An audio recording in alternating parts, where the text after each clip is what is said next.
Ele é Jesus, Ele é o Rei, Ele é o centro das nossas vidas, amém? Vamos adorá-lo. Jesus, seja o centro, minha fonte, minha luz. Jesus, seja o centro.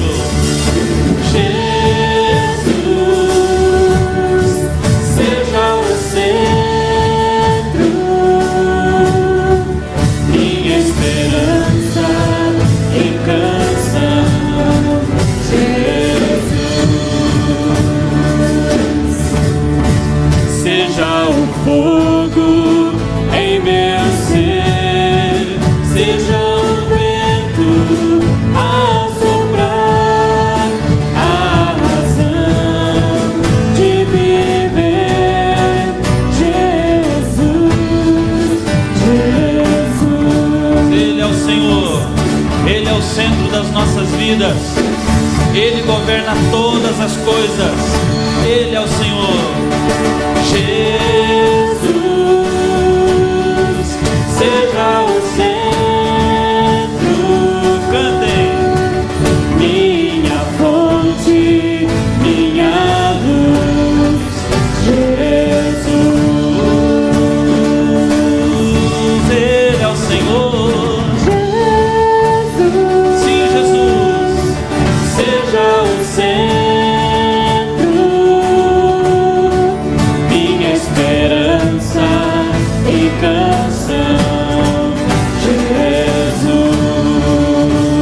seja o fogo, seja o fogo em meu ser, seja o vento a soprar, a razão de viver. Jesus, Jesus, seja o fogo em meu ser, seja o vento a soprar, a razão de viver. Jesus,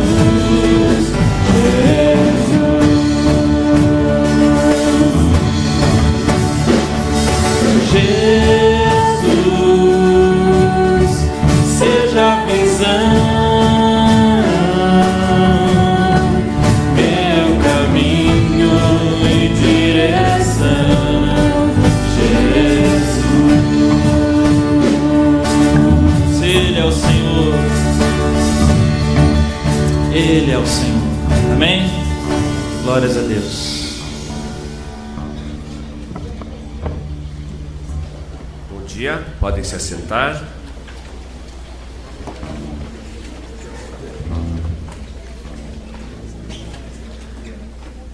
Os corajosos que vieram na chuva. Quem de vocês orou por chuva umas 2 semanas atrás? Isso aí, Deus ouve orações, né? Legal.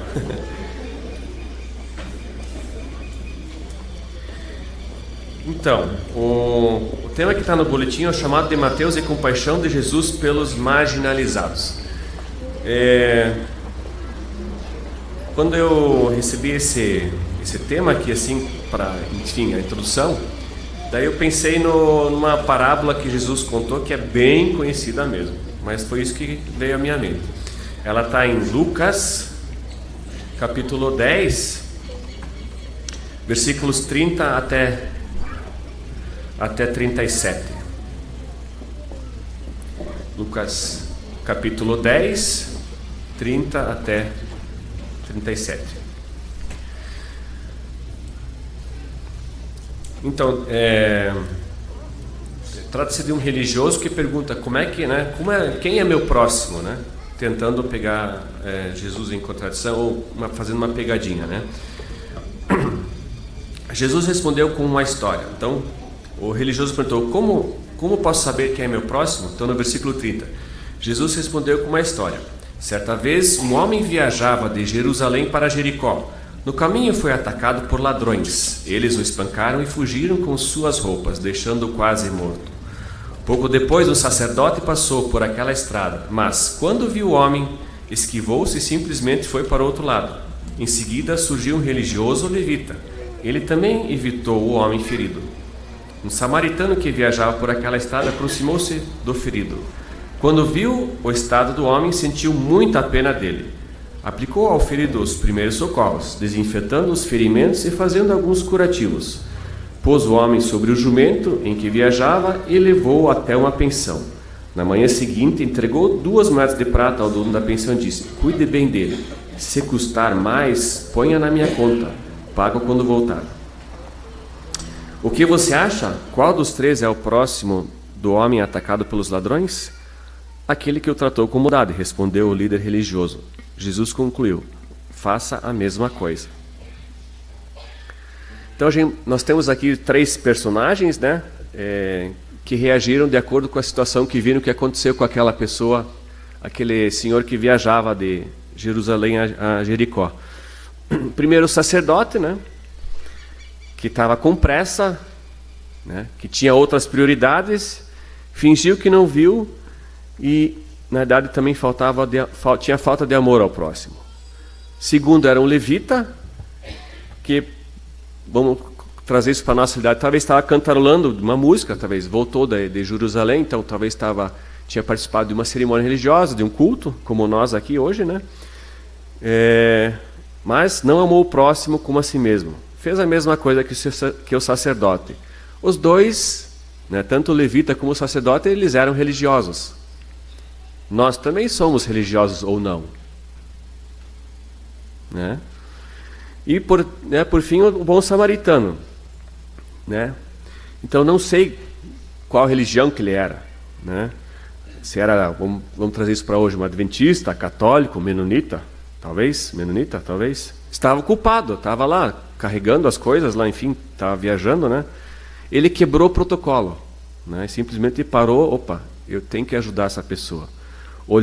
Não olhou para a aparência do viajante, né? Puxa, às vezes estava, enfim, naquele estado e eu vou sair de longe que nem os outros. Mas sim, ele teve compaixão, né? A ideia é que Deus tem nos dado a oportunidade de ser bom samaritano no dia a dia. Ele tem nos dado essa oportunidade, ou pior que os religiosos, que fizeram de conta que não viram, mas já nem vemos mais, pois só olhamos para o nosso umbigo, né? Tem coisas que a gente, eu vou fazer de conta que não vejo. Isso ainda, vamos dizer assim, tem cura. Agora, se você nem passa reto, quer dizer, isso também tem cura, mas é pior ainda, né? Então, o incentivo é que a gente esteja olhando para as oportunidades que Deus tem nos dado de ser bom samaritano, com coisas pequenas, com coisas talvez às vezes de acordo com a tua capacidade, com coisas talvez que a gente avalia como maiores, mas que a gente possa ter coragem, que a gente possa quebrar os protocolos, né? Puxa, minha agenda está lotada, não, eu vou quebrar esse protocolo, não vou abrir um espaço no meio da minha correria para ajudar uma pessoa que Deus colocou diante de mim. Que Deus possa estar nos encorajando a fazer isso. Vamos levantar e orar ainda?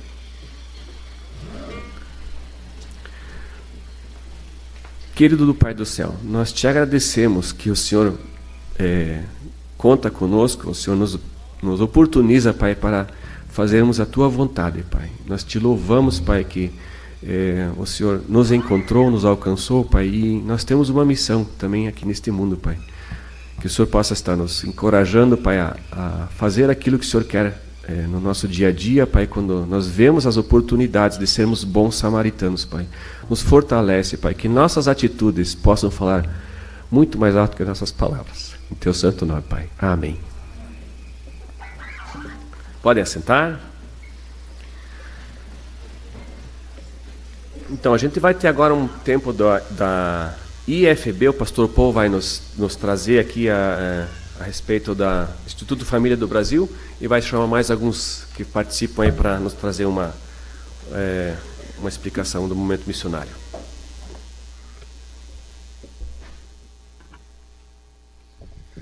Bom dia, muito bom estar com vocês. E quando a gente fala em pessoas marginalizadas, ou a gente teve, na verdade, duas palestras essa semana do do Johannes Reimer e impacta, na verdade, para a gente ir lá onde existe necessidade.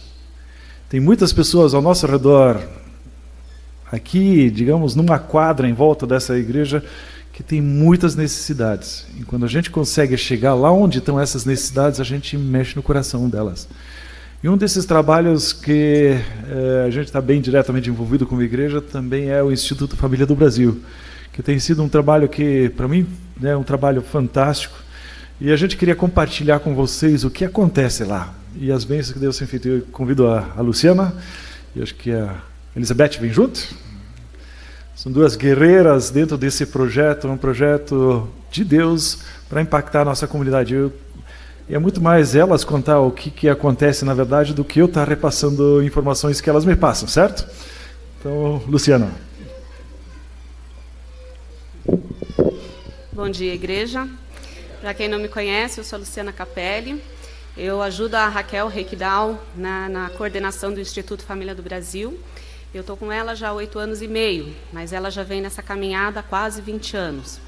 O Instituto, entre tantas coisas, entre tantos setores, ajuda a comunidade através de grupos de apoio.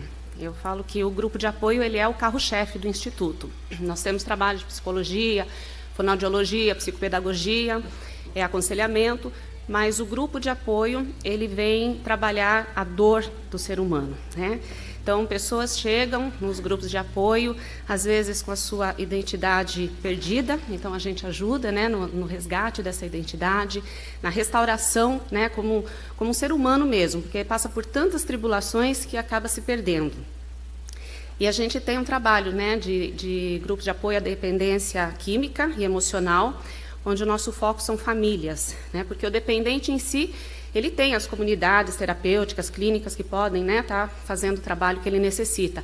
Mas e as famílias, como elas ficam diante dessa situação? Então, a gente se especializou, né, é um grupo de profissionais especializados para ajudar, né, no entendimento dessa doença.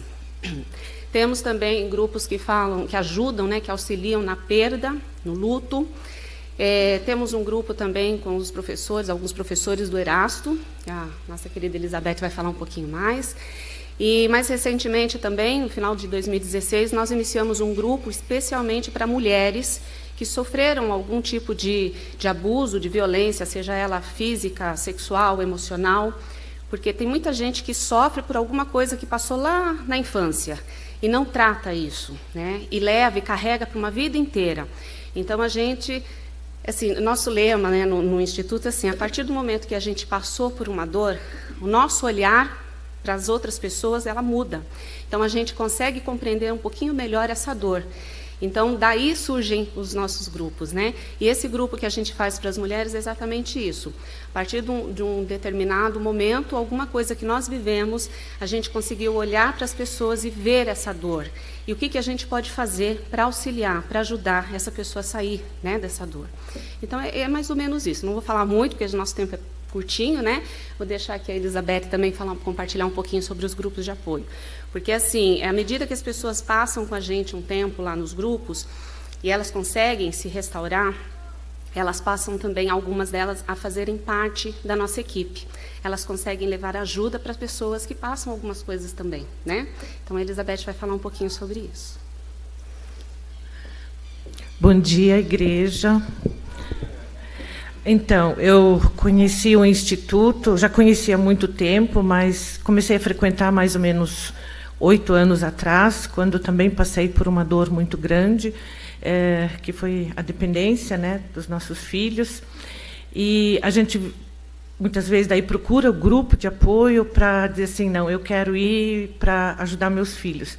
Mas, na realidade, eu reconheci quem precisava de ajuda era eu mesma, né?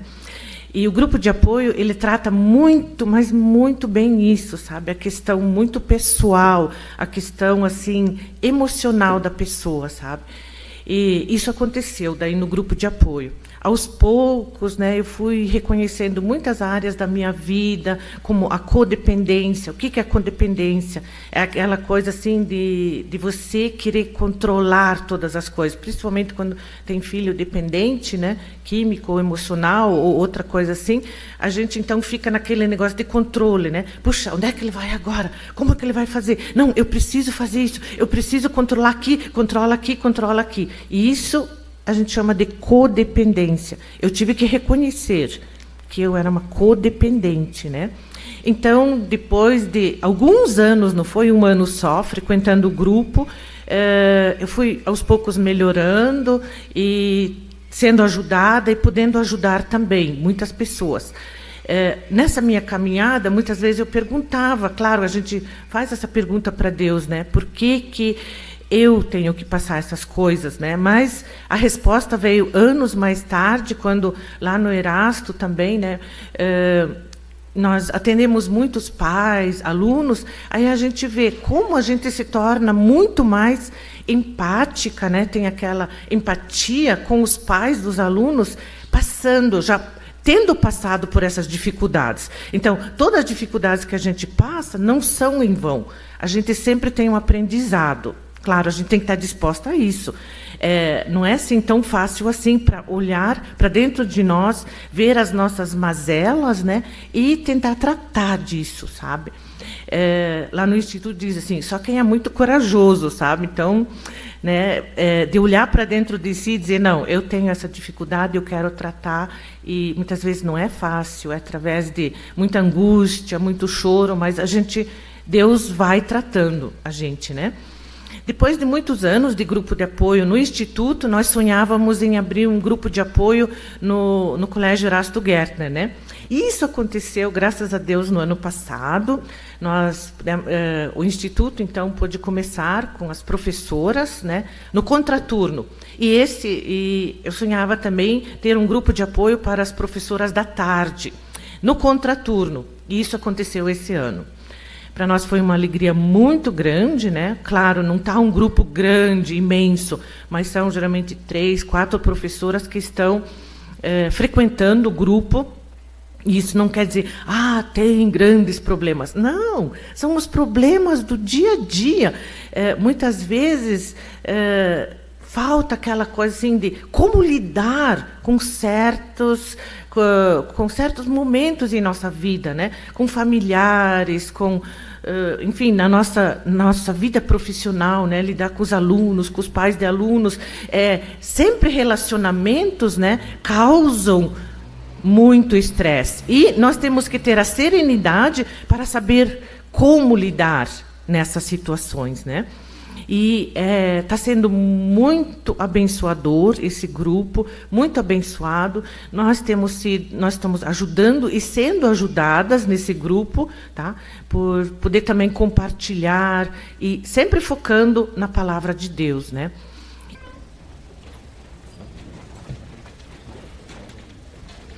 Queria convidar o pastor Peter Zimers, ele é capelão aqui no Lar de Idosos aqui. E ele já tem vindo frequentemente aqui. Estamos felizes que ele pode nos servir hoje. Só um lembrete para os adolescentes. Nós temos agora, durante o período da pregação, a Escola Bíblica Teens. Então, o ponto de encontro é lá no salão. Vocês vão ter a Escola Bíblica Teens. Por favor. Pastor Peter Simins, muito obrigado. Deus possa estar abençoando o senhor. Obrigado. Bênção de Jesus esteja sobre a tua vida.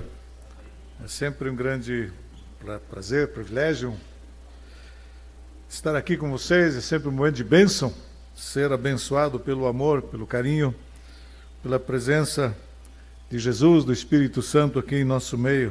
Sempre maravilhoso estar com vocês. Deus abençoe. E sempre queremos agradecer o trabalho, ajuda, as visitas que vocês fazem ao Lar Bethesda, aqui o vizinho, né? Aos idosos que estão lá. Eu aprecio muito os cultos que vocês realizam, as visitas, o carinho que vocês demonstram para os idosos. E hoje eu trouxe aqui uma ilustração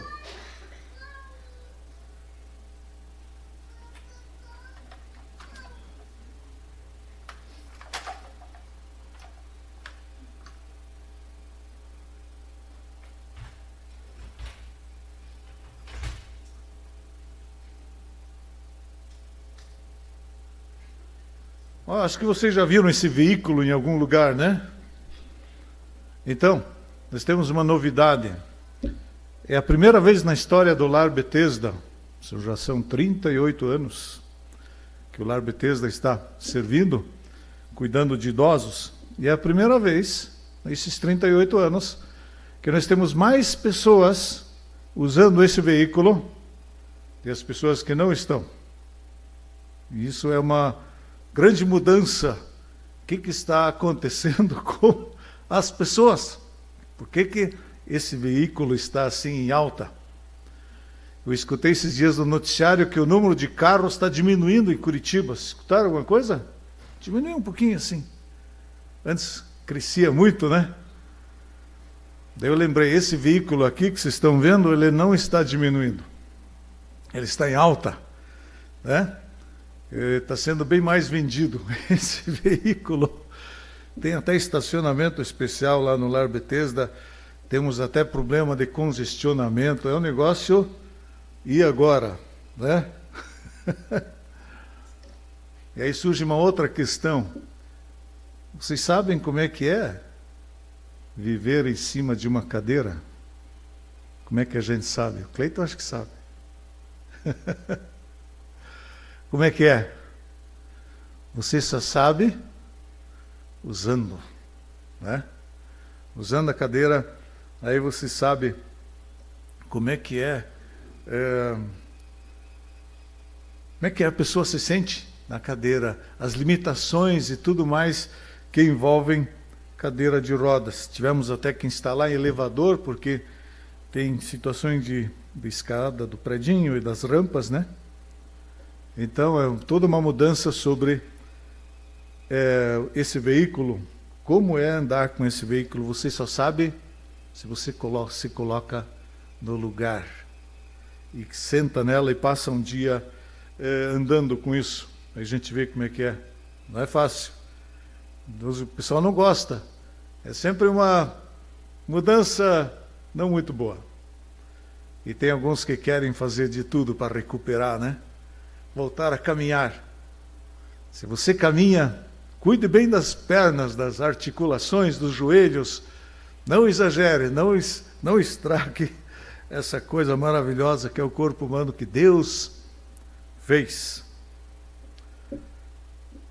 Muito bem, essa questão de se colocar no lugar do outro.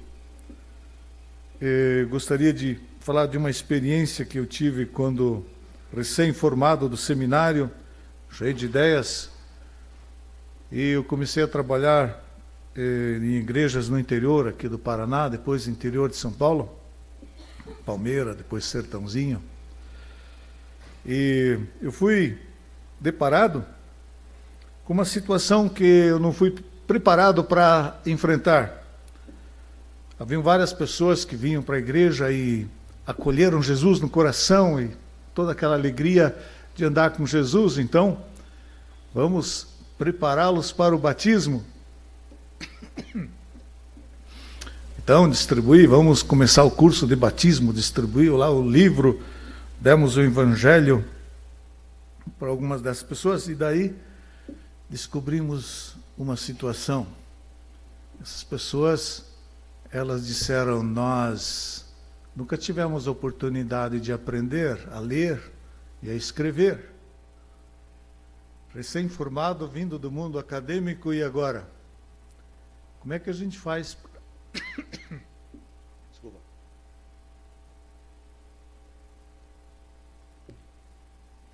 Como é que a gente faz para preparar alguém para o batismo que não sabe ler e escrever? E aí, como é que essas pessoas pensam? Como é que eu digo para as pessoas lerem a Bíblia? Não leia a Bíblia. Como é que eu vou ler a Bíblia? Não foi preparado. Mal sabiam desenhar o nome, né? Porque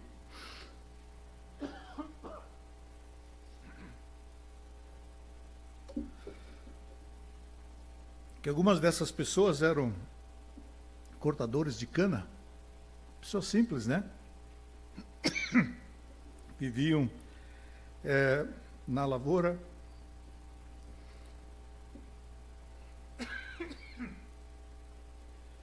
Desculpa, gente. a questão da voz. Então, como é que a gente se coloca no lugar de uma pessoa que não sabe, que não aprendeu a ler e escrever? Como é que ela pensa? Como é que ela age? Como é que ela entende as coisas? Como é que ela grava? Como é que eu preparo essa pessoa para o batismo? E aí, conversando com eles, a gente percebe que o mundo delas é diferente do nosso, né? É o mundo da memória. É o mundo de contar histórias.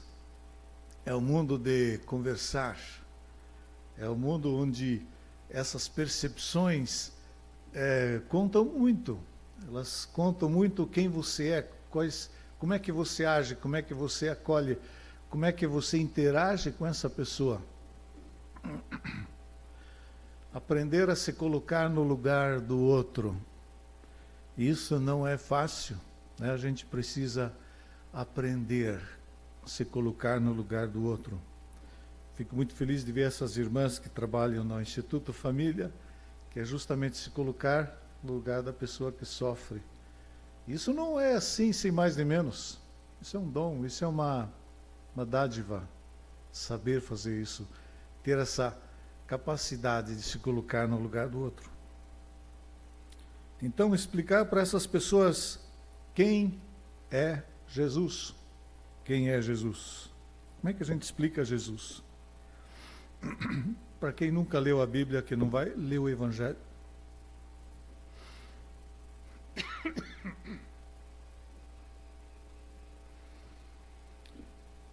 Então,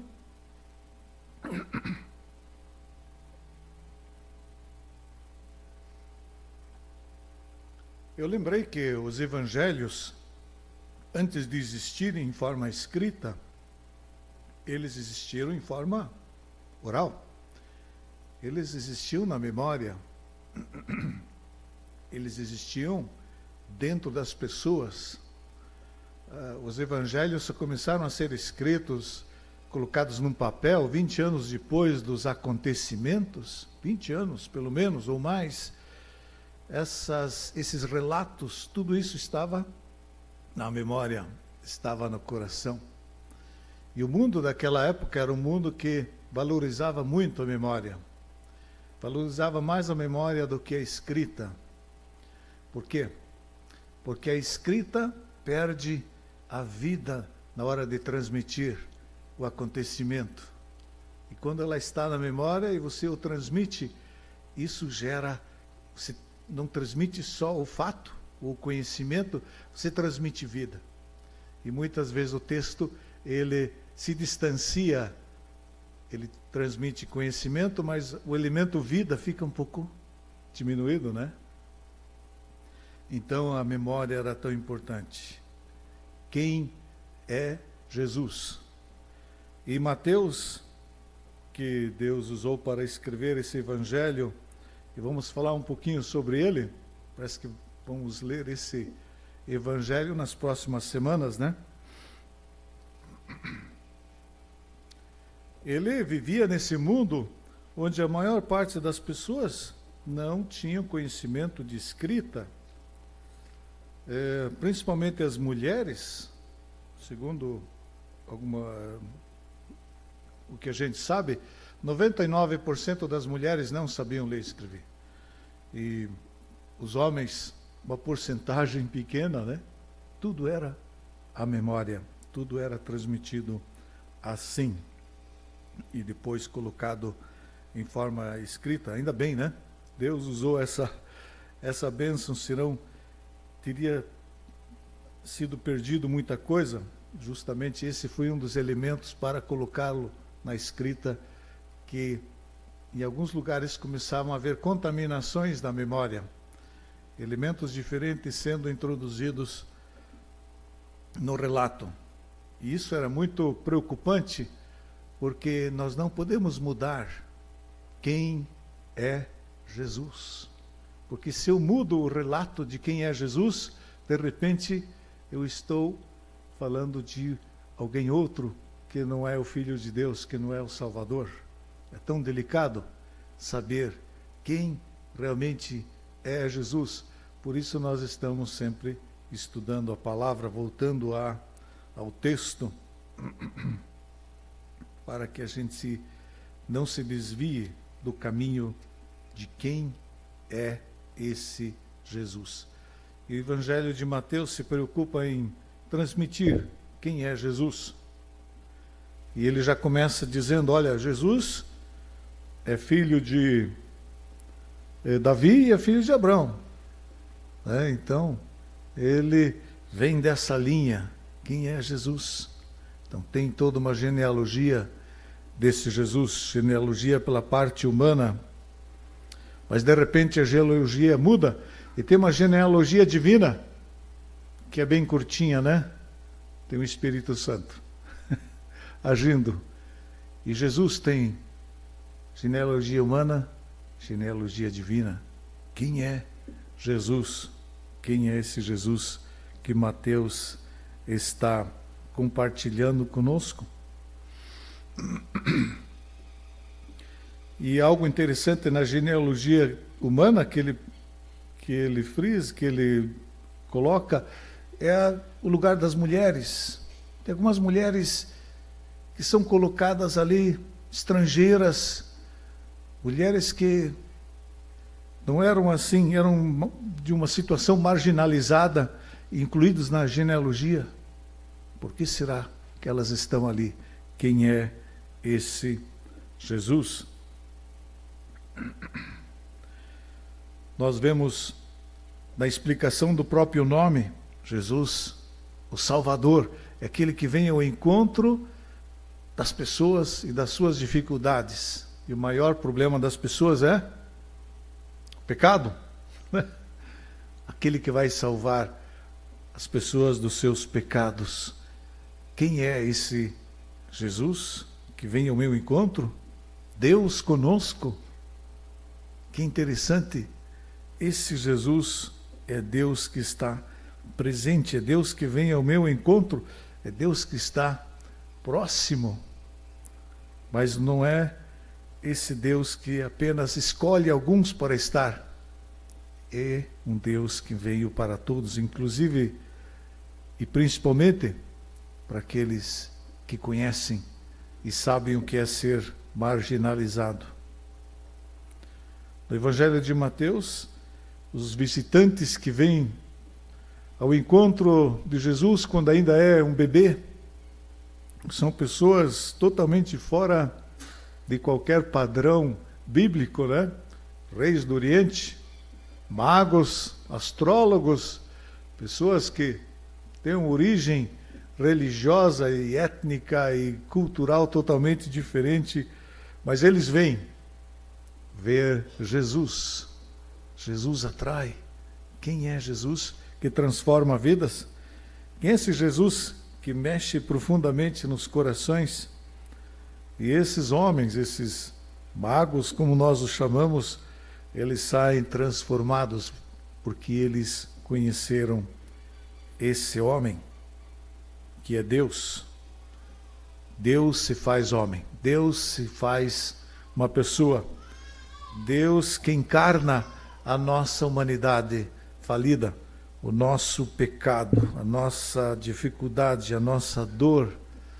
Encarnar significa colocar-se no lugar daquele que sofre, colocar-se no lugar daquele que precisa de uma ajuda. E só assim a gente pode salvá-lo. É só porque Jesus é homem e é Deus é que ele pode puxar a humanidade para o céu. Se ele não fosse homem e Deus, não poderia fazê-lo, né? E se nós falamos de um Jesus que não é homem e Deus ao mesmo tempo, não pode haver a salvação. Se eu falo de um Jesus diferente, onde está a conexão, né?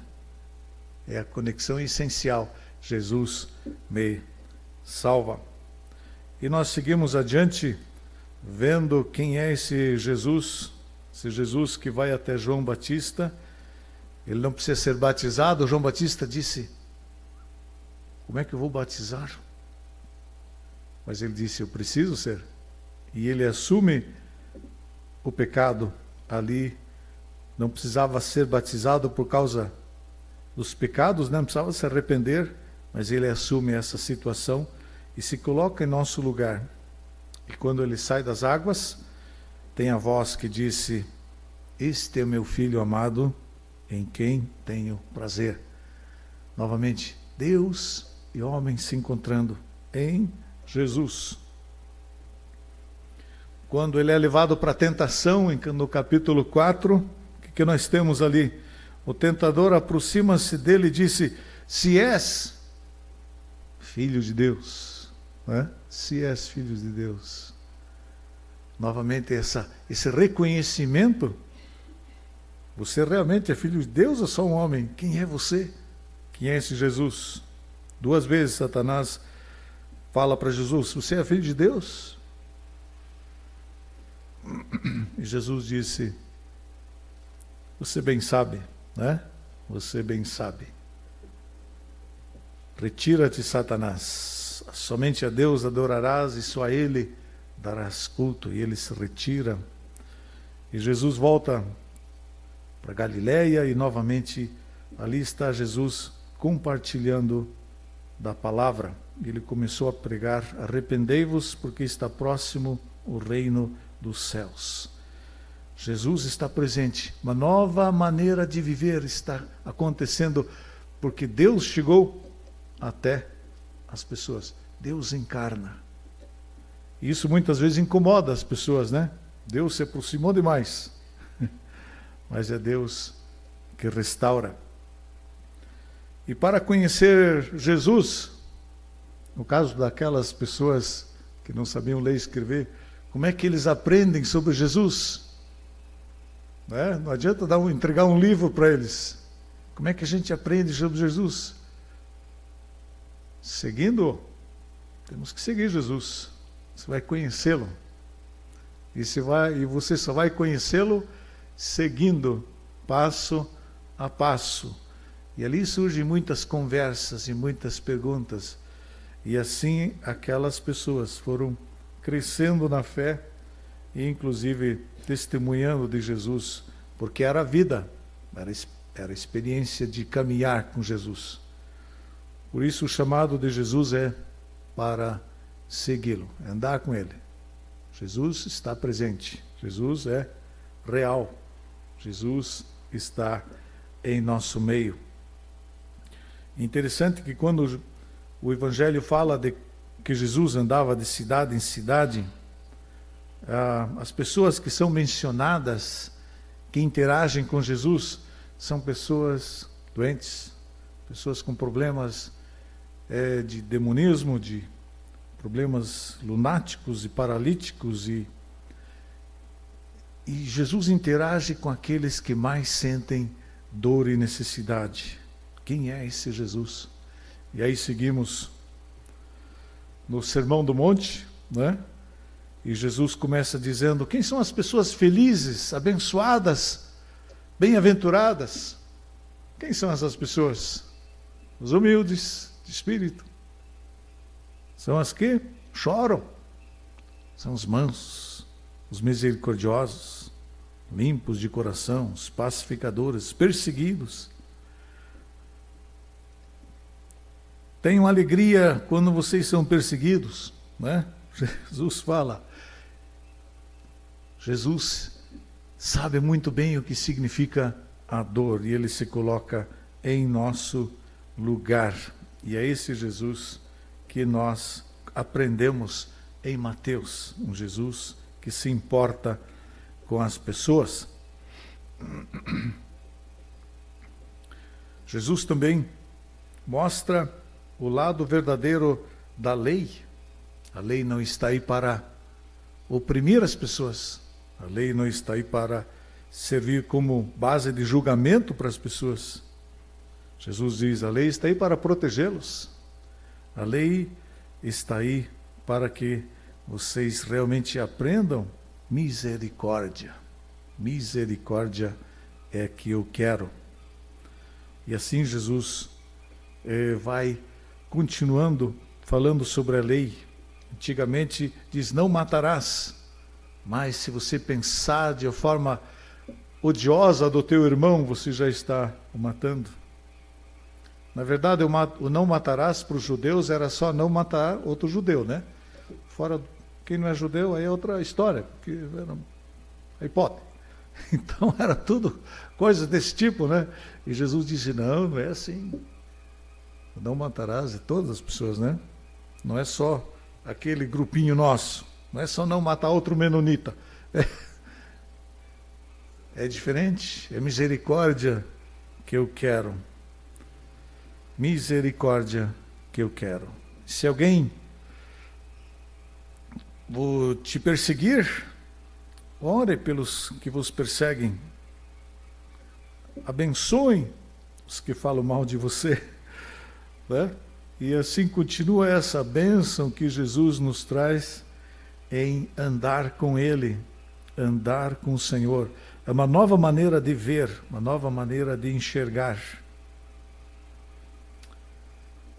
Buscai, pois, primeiro o reino de Deus e a sua justiça, e essas coisas vos serão acrescentadas. Jesus coloca o rumo. Deus é aquele que cuida de você. Deus é aquele que te ampara. E nós chegamos ali onde Mateus é chamado. Mateus compartilha da própria experiência de como é que ele chegou até Jesus, no capítulo 9, versículos 9 ao 13. E Jesus chegou ali e viu um homem chamado Mateus sentado na coletoria e disse, siga-me. E Mateus se levantou e seguiu. Sucedeu que, estando ele em casa, à mesa, muitos publicanos e pecadores vieram, tomaram lugares com Jesus, seus discípulos. Vendo isto, os fariseus perguntaram aos discípulos, por que come o vosso mestre com os publicanos e pecadores? Mas Jesus, ouvindo, disse, os sãos não precisam de médico, sim os doentes. Aprendam o que significa misericórdia quero e não holocaustos e sacrifícios, pois não vim chamar justos e sim pecadores ao arrependimento. Jesus olha para Mateus e um cobrador de impostos, né, provavelmente na entrada daquelas pequenas cidades, cobrando o imposto daqueles que traziam mercadoria, né, um tipo de ICMS, né, de circulação de mercadorias. Não confundir com Zaqueu, que era um coordenador e supervisor de muitos cobradores pequenos, né? Mateus era apenas um empregado, onde ele tirava o seu sustento de cobrador de impostos. Interessante a rapidez com que ele deixa aquilo, né? Ele diz aqui, não é um trabalho muito agradável, ninguém gosta de mim mesmo. E Jesus chama ele e ele vai. E quando ele chama Jesus, ele já convida Jesus lá para a casa dele, para uma refeição, e tem muitos amigos e companheiros dele de trabalho, eles querem conhecer o que aconteceu com esse Mateus. E conheceram Jesus. Interessante, essas pessoas eram chamados de pecadores. Não era assim um elogio, né?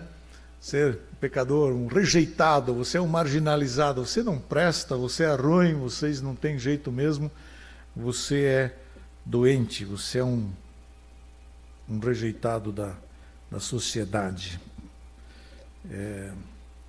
O termo pecador também se refere àqueles judeus que não eram tão rigorosos no cumprimento daquelas leis cerimoniais que haviam, centenas delas, e esses pecadores eram aqueles que não ligavam muito para isso. Então eles eram rejeitados pelos fariseus. E aí quando Jesus percebe a crítica dos fariseus, e a gente percebe aqui que eles não têm sensibilidade nenhuma, né? Eles sabem julgar. Quem condena, quem julga, é porque ainda não se colocou no lugar do outro. Jesus disse, não é assim que funciona a coisa. Não é criticando. não é condenando. Né? Os doentes precisam de médico, os sãos. Vocês se acham sãos, mas Jesus diz: eu vim porque essas pessoas, elas precisam, porque Jesus enxergava a dor, Jesus enxergava a necessidade.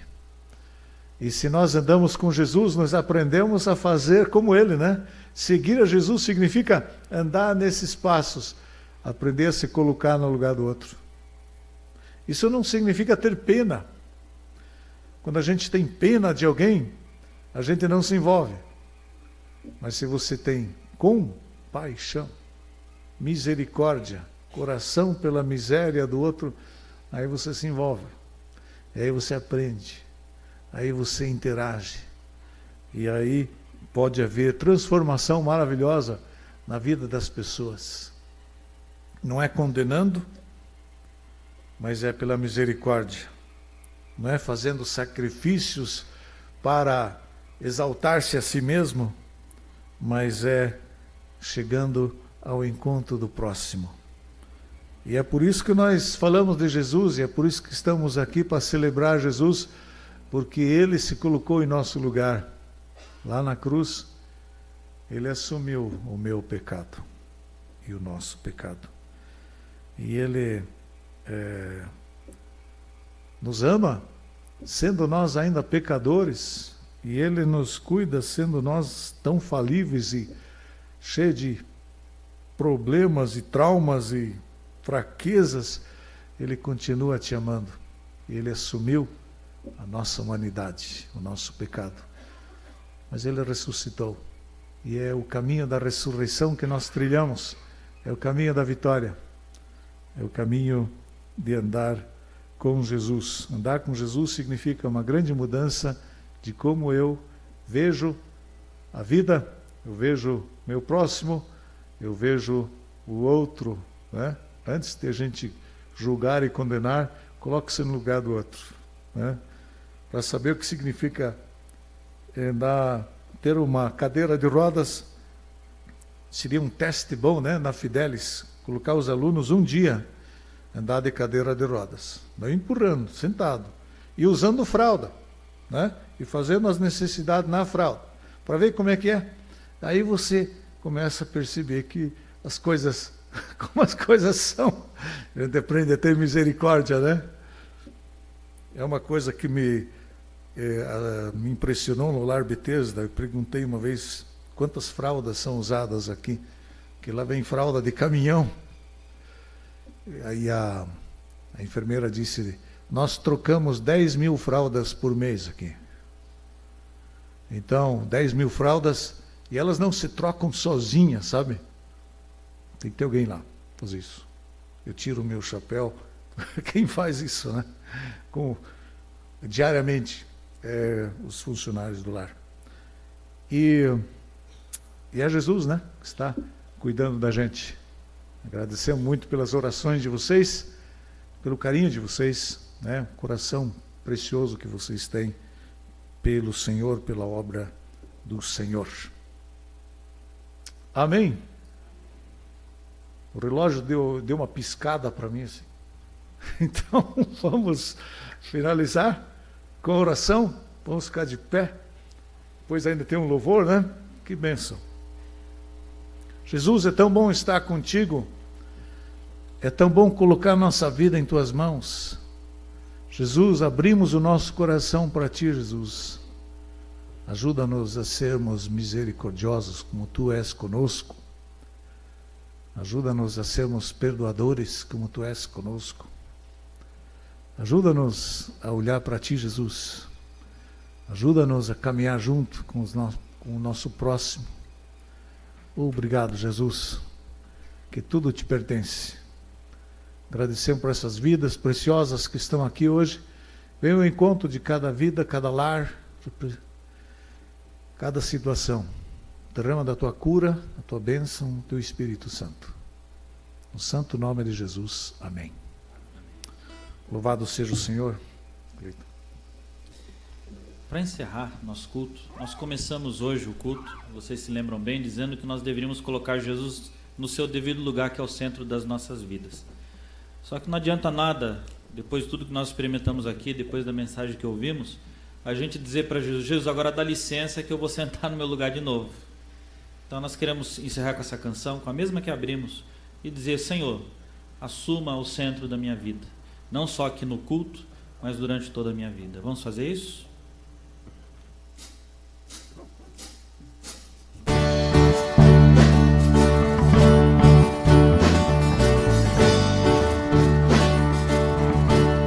Cantemos. Jesus, seja o centro, minha fonte, minha luz.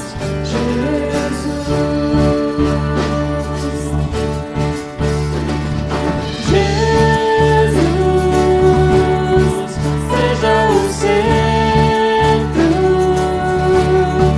minha esperança e canção. Jesus, seja o fogo em meu ser, seja o vento a soprar, a razão de viver. Jesus,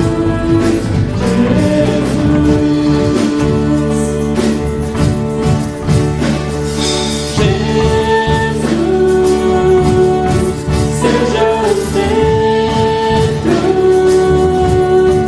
minha fonte, minha luz. Jesus seja o centro das nossas vidas. Jesus, seja o centro,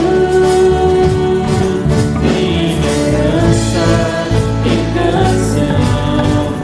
Jesus, Seja o fogo em meu ser. seja o fogo em meu ser, seja o vento a soprar, a razão de viver.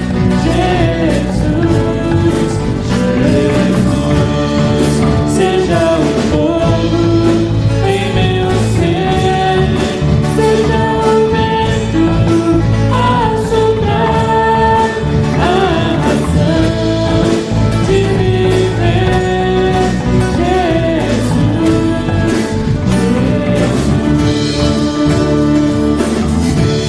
Jesus, Jesus, seja a visão, meu caminho, direção.